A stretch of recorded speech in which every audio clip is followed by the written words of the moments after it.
connexion est formée d'une ligne à deux termes, c'est-à-dire deux circuits à trois filons qui vont de Djibouti, enfin du PK12 exactement, jusqu'à Dire Dawa. Il y a 80 km en République de Djibouti et 200 km en Éthiopie.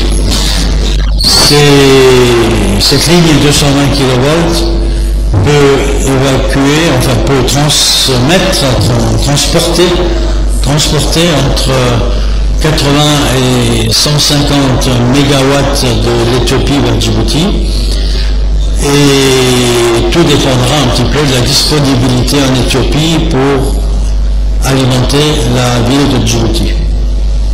Le poste 220 000 volts du PK12 comportera des transformateurs qui permettront d'alimenter en 63 kV un nouveau poste qui sera créé du côté de la Palmeraie, c'est-à-dire à côté de la laiterie, à côté du bureau de l'EDD. Ce poste 63 kV servira d'injection sur la ville de Djibouti et on fera un bouclage 63 000 volts en câble souterrain entre ce nouveau poste Palmeraie, le poste Marabout et Boulos, puisque vous savez qu'entre Boulos et Marabout, ce bouclage existe. Ce poste Palmeraie servira aussi, bien entendu, d'injection vers le port de Doralé, terminal conteneur et terminal pétrolier en cas de demande de leur part. Donc l'interconnexion avance, il ne doit pas y avoir de difficultés de dernière minute, peut-être au maximum un tout petit peu de retard. Ce qu'il faut ensuite, c'est bien sûr mettre en place un système de commande-contrôle de tout ça. Et il est prévu là aussi, très prochainement, de créer un dispatching central. Un dispatching central, c'est un poste de commandement qui permet à chaque instant de connaître l'état du réseau, de connaître les possibilités de chaque centrale de production, de chaque producteur. Donc l'Éthiopie sera un producteur, la géothermie sera un producteur, sera une centrale, l'éolien sera une centrale, ainsi que Boulos.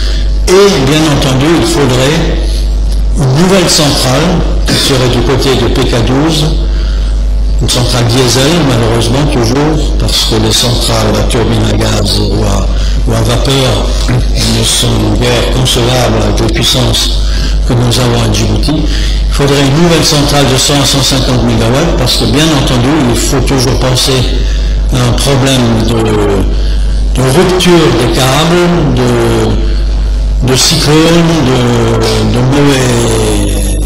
d'intempéries qui pourraient faire en sorte que la ligne entre l'Éthiopie et Djibouti ne soit pas opérationnelle. À ce moment-là, le dispatching central qui devrait être créé très prochainement pourra à chaque instant choisir la solution de production d'électricité la moins chère et utiliser les lignes de transport les mieux adaptées. Le financement de la ligne d'interconnexion et des postes est fait par la Banque africaine de développement, par le Fonds africain de développement, à hauteur d'environ 31 millions d'euros, dont 18 millions d'euros à titre de don. En ce qui concerne le dispatching et le poste Palmeraie, nous avons le financement qui est prévu dans le cadre d'un don aussi de l'Union européenne. Et j'arrive à la question posée d'alimentation du Nord. Bien entendu, le Nord est prévu d'être alimenté à partir de l'ossature de transport de Djibouti, puisque nous aurons donc une ossature assez ferme, un squelette entre Dire Dawa et Djibouti en 220 000 volts, un retour de Djibouti sur Ali Sabié en 63 000 volts avec une ligne double terme. Dès que la géothermie sera opérationnelle, dès que l'étude sera achevée et dès que l'éolien du lac Assal et Boubat verra le jour, il nous faudra faire une ligne 63 kV entre le PK12 et le lac le lac Assal, le Goubette, et automatiquement cette ligne sera prolongée vers Tadjoura. Et entre Tadjoura et Obok, il y aurait certainement une ligne 30 kV afin de parachever l'ensemble de la structure du réseau électrique de Djibouti. C'est la raison pour laquelle il faut nécessairement...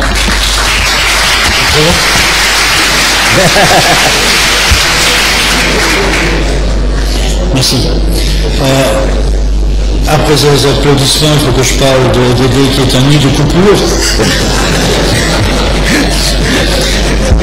Alors, je ne sais pas si vous savez que dans la région, il y a des gens qui sont encore plus mal lotis que les Djiboutiens, puisqu'il me semblerait qu'un pays de la région a une coupure tous les 2 jours, d'une journée complète, même dans ses centres commerciaux.